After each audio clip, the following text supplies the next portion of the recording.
नमस्कार साथियों, एजुकेशन पथ के यूट्यूब चैनल में आप सभी का स्वागत है।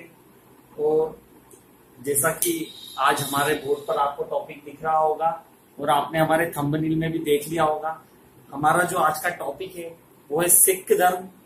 सिख धर्म में हमें मुख्य रूप से प्रश्न पत्र 4 एमपीपीएससी के माध्यम से गुरु नानक जी के बारे में पढ़ना है। गुरु नानक जी मुख्यतः सिख संप्रदाय के प्रथम गुरु थे। उन्होंने सिख संप्रदाय की संकल्पना को जीवित करा है और जो सिख संप्रदाय है वो हिंदू धर्म से निकला ही हुआ है, एक प्रकार का धर्म है जो अपने धर्म को हिंदू संप्रदाय से थोड़ा सा अलग बताता है। परंतु चूंकि गुरु नानक जी के जो माता पिता खुद हिंदू थे तो गुरु नानक जी में भी हिंदू धर्म की शुरू में झलक आपको देखने को मिलती है। जैसा कि आप बोर्ड पे देख रहे हैं, सिख संप्रदाय या सिख धर्म ऐसा धर्म है जो शास्त्र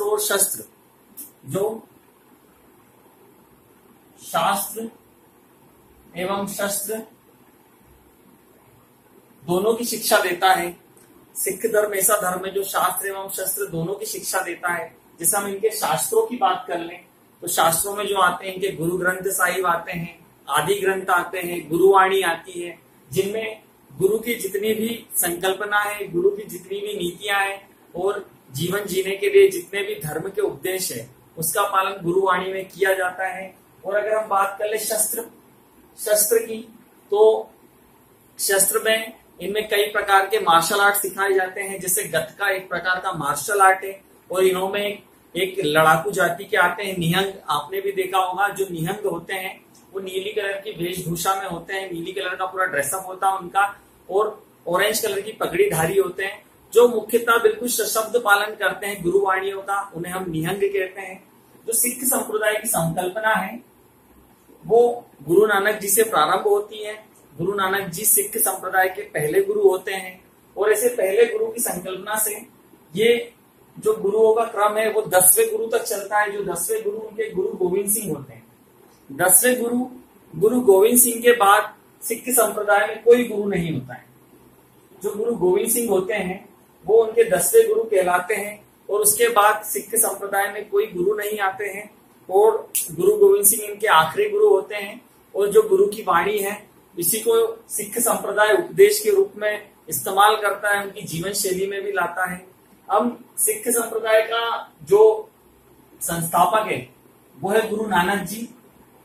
गुरु नानक जी जो थे वो शुरू से ही बड़े उदारवादी किस्म के व्यक्ति थे। एक छोटी सी एक स्टोरी है उनसे जुड़ी हुई, मैं जो आपको बताना चाहता हूं कि एक बार उनके जो पिता उन्हें राशन का सामान लेने के लिए कुछ पैसे देकर दुकान पर भेजते हैं और कहते हैं कि जाओ कुछ ये राशन की लिस्ट है आप लेकर आ जाओ। वो क्या करते हैं, उनके पिताजी के द्वारा दिए गए पैसे को रास्ते में दीन दुखियों को दे देते हैं और उनको बोलते हैं कि आप इससे भोजन खरीद के खा लीजिए या राशन खरीद लीजिए, फिर उसको बनाकर आप खा लीजिएगा। इस प्रकार की उदारवादी नीति से शुरू से ही उनका नाता रहा है। जब वो वापस घर पर खाली हाथ लौटते हैं तो उनके पिताजी उनसे पूछते हैं कि गुरु नानक क्या तुमने पैसे का क्या किया? तो गुरु नानक स्वतः उत्तर देते हैं कि आपके द्वारा दिए गए पैसे मैंने रास्ते में मुझे कुछ दीन दुखी दिखे, कुछ ऐसे लोग दिखे जो असमर्थ थे सामान को खरीदने में, तो मैंने वो पैसे उन्हें दे दिए। तो इस प्रकार की उदारवादी नीति शुरू से ही गुरु नानक जी में विद्यमान रही है। गुरु नानक जी का जो जन्म हुआ है वो 1469 में तलवंडी, गुरु नानक जी का जो जन्म हुआ है 1469 में तलवंडी में हुआ है। तलवंडी जो कि पाकिस्तान में आता है। अभी वर्तमान में इसका नाम ननकाना साहिब के नाम से है। वर्तमान में जो इसका नाम है वो है ननकाना साहिब। जैसा कि मैंने आपको बताया कि जो गुरु नानक जी है उनका जन्म हिंदू परिवार में हुआ था। तो उनके पिताजी का नाम कल्याण दास मेहता था एवं माता का नाम तृप्ता था। पिताजी का नाम कल्याण मेहता और माता का नाम तृप्ता था। गुरु नानक जी शुरू से ही बड़े उदारवादी किस्म के व्यक्ति रहे हैं। उन्होंने जो धर्म को इस प्रकार से जोड़ा है, वह बात करते थे इहलोक की। वे कहते थे कि परलोक में जो लोग ज्यादा विश्वास रखते हैं उसकी अपेक्षा अगर यही लोग अर्थात इसी लोगों के जो मानव है अगर हम उन्हीं की सेवा कर ले तो शायद हम मोक्ष को प्राप्त कर लेंगे। ऐसे गुरु नानक जी ने बहुत सारी अपनी धर्म संबंधित यात्राएं करी है। वे मक्का मदीना गए हैं, वे बगदाद गए हैं, श्रीलंका गए हैं। तो सिख संप्रदाय में जितनी भी उन्होंने यात्राएं करी है उनको उदासियां कहा गया है। उन्हें क्या कहा गया है? उदासियां। अर्थात जितनी भी धर्म से संबंधित यात्राएं गुरु नानक जी ने करी हैं, बगदाद भी गए थे वो, उसके बाद लंका गए थे, मक्का मदीना गए थे, जितनी भी उन्होंने धर्म संबंधी अपने यात्राएं करी उन्हें सिख संप्रदाय में क्या कहा गया? उदासियां। एक बहुत ही अच्छी मैं उनकी स्टोरी आपको सुनाता हूं। जैसा कि उन्होंने किसी भी जाति या वर्ग के बिना आघात किए, किसी भी जाति या वर्ग पर बिना आघात किए उसमें विद्यमान कुसंस्कारों का उन्होंने कड़ा बहिष्कार किया है। उसी से संबंधित एक कहानी है। एक बार वो चूंकि हिंदू संप्रदाय से थे तो उन्होंने वेदांत दर्शन के साथ साथ जितने भी हिंदू संबंधित जीवन जीने योग्य जितने भी आपके जीवन पद्धतियां हैं या जितनी भी कर्म कांड है हिंदू संप्रदाय के, वो उस सबसे वाकिफ थे। एक बार वो एक घाट किनारे खड़े रहते हैं और वो देखते हैं कि बहुत सारे लोग पूर्व दिशा पर सूर्य को जल अर्पित कर रहे हैं, पूर्व दिशा पे जल अर्पित कर रहे हैं। इसको देखकर गुरु नानक जी कहते हैं, क्या यह जल सूर्य तक पहुंच जाएगा? तो प्रति उत्तर में वहां खड़े लोगों का जवाब होता है, बिल्कुल। वो पश्चिम दिशा में खड़े होकर जल चढ़ाने लगते हैं। जब यह घटना वहां के लोगों के द्वारा देखी जाती है तो लोग उनसे पूछते हैं कि आप ये क्या कर रहे हो? सूर्य की दिशा तो पूर्व में है और आप जल पश्चिम में चढ़ा रहे हो।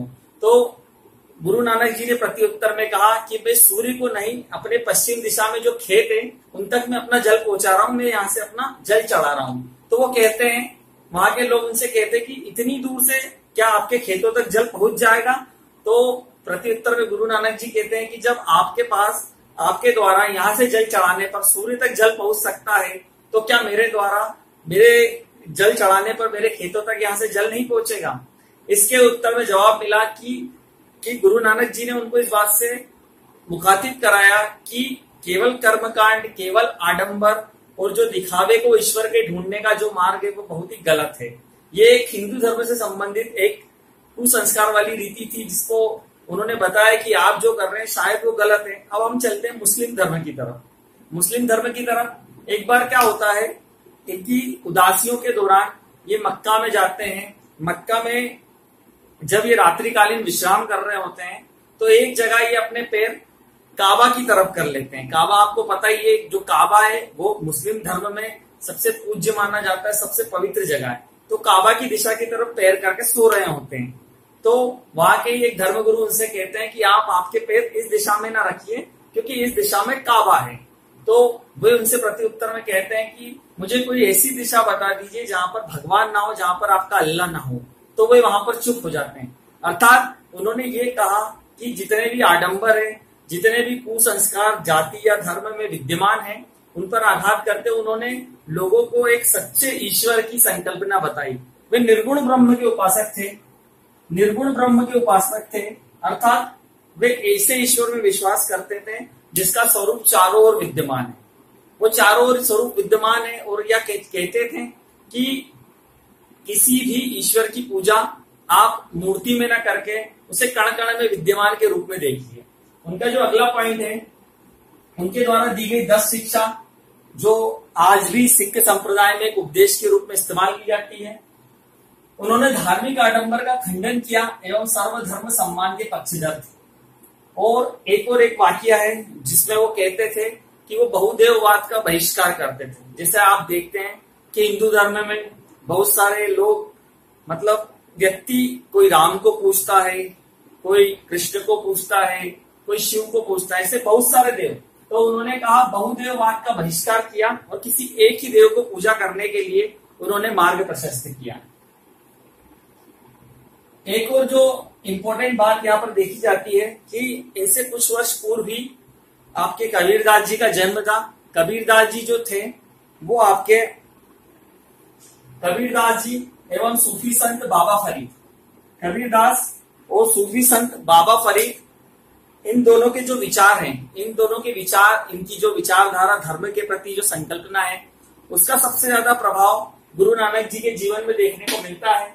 और इसके साथ साथ गुरु नानक जी थे, गुरु नानक जी की मृत्यु 1539 में गुरु नानक की जो मृत्यु हुई है वो 1539 में हुई है। वो 1539 में करतारपुर में हुई है। गुरु नानक जी की मृत्यु 1539 में करतारपुर में हुई है और ये बाबर के समकालीन थे। इन्होंने 10 शिक्षा, सतनाम जाप, इन्होंने सतनाम जाप दिया है। सतनाम जाप में क्या होता है, इसमें सतनाम जाप की जो संकल्पना है, जो भूमिका है, उसमें यह कहा गया है कि ईश्वर का पूर्ण निष्ठा से जाप, ईश्वर का पूर्ण निष्ठा से जाप। अब आप पूर्ण निष्ठा या समर्पण से जाप कब कर पाएंगे, जब आप काम, क्रोध, मोह, लोभ और अहंकार, इन 5 चीजों को त्यज देंगे। उन्होंने कहा है कि व्यक्ति सतनाम जाप में पूर्ण निष्ठा, पूर्ण समर्पण से ईश्वर की आराधना करेगा जब वह 5 चीजें, काम, क्रोध, मोह, लोभ और अहंकार को त्यज देगा। इस प्रकार इन्होंने सतनाम जाप की संकल्पना भी दी है। गुरु नानक जी के साथ साथ हम उनके जो 10 गुरु धर्म में रहे हैं उन पर भी देख लेते हैं। उनके भी कुछ ना कुछ ऐसे वाक्य जुड़े हैं गुरु धर्म से, जो गुरु नानक जी के बारे में तो अभी आपने देख ही लिया है। गुरु नानक जी के बाद इनके द्वितीय गुरु आए हैं गुरु अंगद। गुरु अंगद को आप लहना सिंह के नाम से भी देखते हैं और उन्होंने गुरुमुख लिपि का निर्माण किया था। गुरु अंगद सिखों के दूसरे गुरु, जिन्हें लहना सिंह के नाम से भी जाना जाता है, जिन्होंने लंगर व्यवस्था को स्थायी रूप प्रदान किया और साथ ही गुरुमुख लिपि का भी निर्माण किया था। इसके बाद सिखों के जो तीसरे गुरु आए हैं वो गुरु अमरदास हैं। गुरु अमरदास जो कि अकबर के समकालीन थे और जिन्होंने अकबर से जाकर भेंट की और गुरु अमरदास जी ने ही जो सिखों की अलग विवाह पद्धति है लवन, जो पृथक विवाह पद्धति है लवन, उसकी भी शुरुआत किसने करी, आपके गुरु अमरदास ने। उसके बाद सिखों के चौथे गुरु आए हैं आपके रामदास जैसा आप जानते हैं अमृतसर जलाशय, पंजाब में जो अमृतसर जलाशय है जहां पर जिसे गोल्डन टेम्पल के नाम से जाना जाता है, गुरु रामदास ने उस अमृतसर जलाशय नामक जलाशय का निर्माण कराया। सिखों के 5वें गुरु हुए अर्जुन देव। अर्जुन देव ने इसी अमृतसर जलाशय में हरमिंदर साहब का निर्माण कराया। सिखों के जो 5वें गुरु थे अर्जुन देव, उन्होंने इसी अमृतसर जलाशय में हरमिंदर साहब का निर्माण कराया और खुसरो की सहायता करने के कारण जहांगीर ने, जो जहांगीर के पुत्र थे खुसरो की सहायता करने के कारण ही जहांगीर ने अर्जुन को क्या करा, मृत्यु प्रदान की। उसके बाद सिखों के 6ठे गुरु हुए हरगोविंद सिंह। इन्होंने सबसे ज्यादा जो इनका प्रमुख कार्य है वो है कि सिखों को लड़ाकू जाति में तब्दील करना और अकाल तख्त की स्थापना। इन्होंने सिखों को बहुत ही कट्टर और मार्शल आर्ट, जिसे मैंने आपको पहले ही बताया था, गतका नाम का मार्शल आर्ट बताया था, उससे लेस किया। उसके बाद अकाल तख्त का निर्माण। अकाल तख्त का मतलब है यहाँ पर ईश्वरी सिंहासन से। ईश्वरी सिंहासन अर्थात जिस पर जब ये बैठते थे तो ये अपने उपदेश देने का काम करते थे। उसके बाद सिखों के 7वें गुरु हुए हर्राय, जो कि जिन्होंने क्या करा, दारा शिकोह को सलाह दी थी। दारा शिकोह जो कि शाहजहां का पुत्र था। उसके बाद इनके जो 8वें गुरु हुए हरकिशन ने औरंगजेब को जाकर गुरुपद के बारे में बताया। सिखों के 9वें गुरु हुए तेग बहादुर, आप सभी ने पढ़ा भी होगा कि जो सिखों के 9वें गुरु है तेग बहादुर, उन्होंने इस्लाम ना कबूल किया था, इसलिए औरंगजेब ने उनको क्या करा, मार डाला। अब जो सिखों के 10वें गुरु और अंतिम गुरु वो है आपके गुरु गोविंद सिंह बहुत ही प्रमुख रूप से उभर कर आए क्योंकि उन्होंने बहुत सारी सिख संप्रदाय के लिए अलग अलग कार्य किए। सबसे पहले उन्होंने खालसा पंथ की स्थापना करी। खालसा पंथ की स्थापना का श्रेय गुरु गोविंद सिंह जी को जाता है। उसके बाद उन्होंने एक पाहुल प्रणाली चलाई। पाहुल प्रणाली क्या होती है, मैं इसके बारे में आपको बताता हूँ। पाहुल प्रणाली में क्या होते हैं, सभी सिख संप्रदाय के लोग, जितने भी सिख संप्रदाय के मानव है वो सब इकट्ठा होते हैं और एक बड़े से बर्तन, एक बड़े से पात्र में शक्कर का घोल या फिर कुछ ऐसी मीठी चीज का घोल बनाते हैं और उसे अमृत के रूप में उसका क्या करते हैं, स्वापान करते हैं, जिससे क्या होता है, उनके बीच में सामाजिक समरसता का भाव पैदा होता है और वे बहुत ही ज्यादा क्या होते हैं, एक दूसरे से घुलते मिलते हैं। तो ये पाहुल प्रणाली की शुरुआत भी आपके गुरु गोविंद सिंह जी ने करी। गुरु गोविंद सिंह जी ने एक नई संकल्पना प्रस्तुत करी जिसमें पुरुषों के नाम के आगे सिंह एवं महिलाओं के नाम के आगे कौर लिखना प्रारंभ किया। उसके बाद एक पंचककार का कॉन्सेप्ट दिया, जिसमें आप कंग, कृपाण, केश, कच्छ और कड़ा, ऐसी 5 चीजें आपको एक सिख होने के नाते आपको क्या करना चाहिए, वियर करके चलना चाहिए। ऐसे ये सिख संप्रदाय की संकल्पना थी। अब हम चलते हैं गुरु नानक जी के जो प्रमुख दार्शनिक विचार, जो हमें जो प्रश्न पत्र 4 की दृष्टि से पढ़ना है, उसके बारे में हम चलते हैं आगे। आइए हम चलते हैं गुरु नानक जी के दर्शन की तरफ। गुरु नानक जी का जो दर्शन है, उसमें हम एक बात देखते हैं कि इनका जो जन्म हुआ था वो एक हिंदू परिवार में हुआ था। तो शुरू से इन्होंने जो इनकी प्रारंभिक धर्म की जो शिक्षा है, उसमें इन्होंने हिंदू धर्म का ज्ञान प्राप्त किया, अर्थात हिंदू धर्म से संबंधित जितने भी वेद, पुराण, वेदांत और ग्रंथ, उपनिषद जितने हैं, उन सबका इन्होंने अध्ययन किया। इसीलिए कहीं ना कहीं इनके पास जो बाबा गोरखनाथ का जो हठ योग और इसके साथ साथ जो हिंदू धर्म के ओर से लगे हुए और धर्म है, जैसे जैन धर्म, बौद्ध धर्म आदि, इन सभी धर्मों का ज्ञान इनके पास अर्जित था। उसके बाद भी जो इनकी संकल्पना थी, वो ये कहते थे कि बहुदेववाद का खंडन हो, अर्थात वे केवल एकेश्वरवाद में विश्वास करते थे कि इस पूरी जो सृष्टि का रचयिता है वह एक ही ईश्वर है। वो एकेश्वरवाद में विश्वास करते थे, वो बहुदेववाद का खंडन करते थे, और वे धर्म से संबंधित जितने भी आडंबर थे, धर्म से संबंधित जितने भी कर्मकांड, कुसंस्कार और समाज में व्याप्त कुरीतियां, इन सभी का उन्होंने सिरे से खंडन किया है। और ऐसा खंडन किया है कि किसी भी धर्म और जाति के व्यक्ति को इस बात का आभास ना हो कि हम उनके धर्म के प्रति कुछ गलत कह रहे हैं। अर्थात इन्होंने जो धर्म में व्याप्त बाहरी आडंबर था, उस पर क्या करा, इसका खंडन किया है। और एक और बात, इन्होंने हिंदू मुस्लिम एकता की बात करी है। इनकी एक बहुत ही अच्छी उक्ति है कि गुरु नानक एक शाह फकीर, हिंदुओं का गुरु और मुस्लिमों का पीर, अर्थात ये किसी बात करते थे हिंदू मुस्लिम एकता की। उसके बाद जितने भी कर्मकांड में पहले ही बता चुका हूं कि धर्म के बाहरी आडंबर जितने भी थे, कर्मकांड, कुरीतियां, कुसंस्कार, उन सब का इन्होंने क्या किया है, खंडन किया है। और वो सर्वोपरि मानते थे मानव को, अर्थात उन्होंने मानवतावाद की संकल्पना पर बल दिया है। अर्थात उन्होंने उनके दर्शन में यह बताया है कि जो इस लोक का मानव है, अगर आपको सेवा करना है, आपको मोक्ष प्राप्त करना है, तो ईश्वर वह कण कण में विद्यमान है।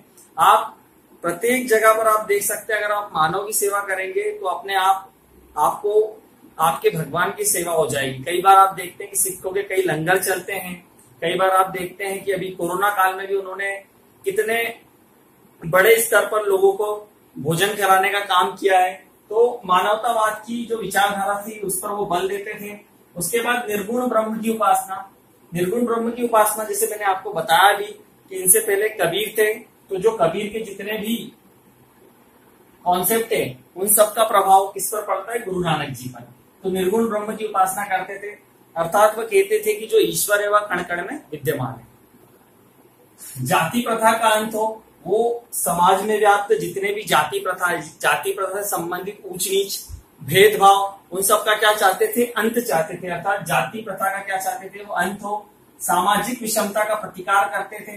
सामाजिक विषमता को लेकर भी वो कहते थे कि किसी भी व्यक्ति को हम धर्म, जाति, लिंग भेद आदि के स्थान पर उससे हम भेदभाव नहीं कर सकते। इसी जो दर्शन की प्रासंगिकता है हम हमारे संविधान के अनुच्छेद 15 में दे सकते हैं। अनुच्छेद 15 भी यही कहता है कि किसी व्यक्ति को धर्म, जाति, लिंग, भेद, जन्म स्थान के आधार पर उससे किसी प्रकार का कोई भेदभाव नहीं किया जाए। अवतारवाद का भी खंडन करते थे। उसके बाद एक जो उनकी सबसे अच्छी गुरु नानक जी की जो संकल्पना थी वो थी निःशुल्क सहभागी भोजन। आप देखते हैं कि सिख संप्रदाय के निरंतर समय समय पर कई प्रकार के लंगर चलते हैं, वो एक प्रकार की क्या है, आपकी निःशुल्क सहभागी भोजन व्यवस्था है। तो गुरु नानक जी का जो दर्शन था उसमें जो प्रमुख उन्होंने फोकस यही करा है कि जितने भी धर्म में व्याप्त आडंबर है उनका हम खंडन करें, उनका हम बहिष्कार करें। हम एकेश्वरवाद की जो युक्ति है उस पर ज्यादा बल दें। हम बहुदेववाद को क्या करें, हमारे सिरे से खारिज करें। उसके बाद हम हिंदू मुस्लिम एकता का प्रमाण देते थे। वो इस तरीके से जो गुरु नानक जी का जो दर्शन है उसकी प्रासंगिकता हम आज भी देखते हैं। जैसे कोरोना काल में जो निःशुल्क सहभागी भोजन है, आपने देखा होगा कई लोगों ने जिससे जितना बन पड़ा या जिसकी जितनी क्षमताएं थी उसके अनुरूप उसने ऐसा कार्य करा। अब हम चलते हैं इनकी 10 शिक्षा की तरफ। गुरु नानक जी की 10 शिक्षा, इसकी भी बहुत ज्यादा प्रासंगिकता है। वो कहते हैं कि ईश्वर एक है। उनका जो पहली 10 शिक्षा है उसका जो पहला पॉइंट है उसमें कहते हैं कि ईश्वर एक है।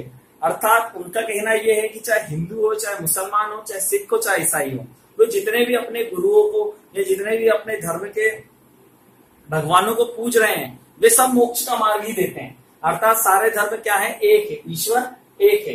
वे कहते हैं कि एक ही ईश्वर की आराधना करनी चाहिए। एकेश्वरवाद में आपको बता ही रहा हूं बार बार, एकेश्वरवाद की संकल्पना दे रहे थे, बहुदेववाद का खंडन कर रहे थे। उसके बाद उन्होंने बोला जियो और जीने दो। जियो और जीने दे से तात्पर्य यह है कि ऐसा सभ्य जीवन जीना, ऐसा जीवन जीना जिसमें ना तो आप किसी को सताओ, ना ही आप किसी को परेशान करो, और आप जियो और जीने दो की संकल्पना दी। उसके बाद जो निर्गुण ब्रह्म की उपासना मैंने आपको बताया है, निर्गुण ब्रह्म अर्थात ईश्वर कण कण में विद्यमान है। ईश्वर की अगर आपको उपासना करना है तो इसी लोक में कर लीजिए, मानव रूप में ईश्वर विद्यमान है। तो ये जो संकल्पना निर्गुण ब्रह्म की, ईश्वर की भक्ति करने वाले को किसका भय? वे कहते हैं कि जब आप ईश्वर में अटूट विश्वास रखते हो तो आपको किसी चीज से डरने की कोई जरूरत नहीं है। कब? जब आप इस प्रकार की जो इनके 10 शिक्षा है उनको फॉलो करते हो। वे कहते हैं कि सभी स्त्री पुरुष बराबर है। अब देखते हैं ये जो पॉइंट है वो हमारे संविधान की प्रासंगिकता से भी देखा जा सकता है कि आज भी हमारे जो संविधान में वो स्त्री और पुरुष की समानता की वकालत कर रहा है। फिर कहते हैं कि ईमानदारी से उधर पूर्ति। आप देखते हैं कि सिख संप्रदाय के लोग जो होते हैं वे बहुत ही ईमानदार किस्म के होते हैं, किसी भी प्रकार का किसी से धोखाधड़ी या लूटपाट नहीं करते हैं। अपवाद जरूर देखने को मिल सकते हैं, परंतु सामान्यतः आप देखते हैं कि वो बहुत ईमानदारी से अपने क्या करते हैं? जीवन यापन करते हैं। ईमानदारी से उधर पूर्ति अर्थात जीवन यापन। फिर अगला पॉइंट है बुरे कार्य के बारे में ना सोचना। हम देखते हैं कि कई व्यक्ति दिन रात इसी जुगाड़ में रहते हैं या इसी युक्ति में रहते हैं कि किस तरह किसी दूसरे का बुरा हो जाए। तो ये बुरे कार्य के बारे में ना सोचना और ना ही इसका दिमाग में क्या लाना? ख्याल लाना। उसके बाद जो नौवां पॉइंट है वो है इनका दानशीलता। दानशीलता का मतलब ये है कि आपके द्वारा मेहनत और ईमानदारी से कमाए हुए पैसे में से कुछ हिस्सा गरीब लोगों के लिए दान के रूप में देना। गरीब लोगों के लिए दान के रूप में देना, ये दानशीलता वाला जो 10 शिक्षा है ये अत्यधिक फॉलो की जाती है सिख संप्रदाय के द्वारा, आप देखते ही हैं। उसके बाद है क्षमाशीलता।